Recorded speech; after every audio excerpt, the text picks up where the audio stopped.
अस्सलामुअलैकुम। तुसीं वेख रहे हो साडा यूट्यूब फेसबुक ते टिकटॉक अकाउंट मुबीन एग्रीकल्चर गला मंडी उकाड़ा। तो अज दे ज़रे अजनास ते रेटां दी गल करसीए। अज 30 जनवरी 2025 बरोध है जुमेरात दा। सब तो पहले तिलां दी मार्केट अमन 300 तो 320 तोड़ा 10,000 तो लैके 13,950 रुपए तक गला मंडी उकाड़ा च तेल विकन। उस तो बाद लाल जवार 5100 तो लैके 5325 रुपए तक विकी है। उस तो बाद बाजरा 3,900 रुपए तो लैके 4,200 रुपए तक विके है। मटर की गल करिए 2500 तो लैके 3600 रुपए तक मटर विके।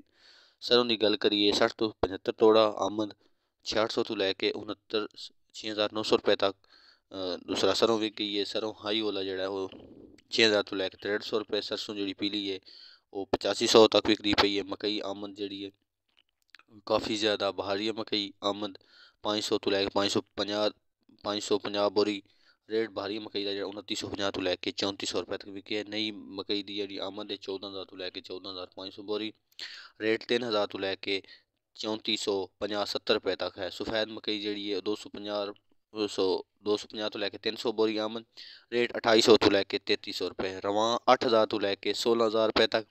सूरजमुखी 5500 तो लैके 8,000 रुपए तक। मूंगी 4500 तो लैके 10,000 रुपए तक। जंतर जेड़ा 2500 तो लैके 3,3500 रुपए तक। सवांक जेड़ा वो 7,000 तो लैके 7800 रुपए तक। कणक जी है वो 2950 तो लैके 3,000 रुपए तक उकाड़े के अंदर विकती पई है। सुरख जी मिर्च है वो 13,000 तो लैके 18 सुरख मिर्च देसी जी 13,000 तो लैके 18,000 रुपए तक। सुरख मिर्च हाईब्रिड 10,000 तो लैके 13,000 रुपए। सुरख मिर्च गंती जी 22,000 तो लैके 28,000 रुपए तक है। ऐसी अज की अपडेट गला मंडी उकाड़ा। तो मजीद इस तरह की वीडियो वेखण वास्ते साडे फेसबुक ते टिकटॉक ते यूट्यूब चैनल को सबसक्राइब करो। ते इस चैनल ते डेली बेसिस ते गला मंडी उकाड़ा गला मंडी आरिफ वाला और कदी कदी गला मंडी चवतनी की डेली अजनास की अपडेट दी जाती है।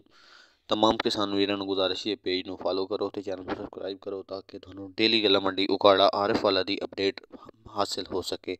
मिलते हैं नई वीडियो नाल। अल्लाह हाफिज़।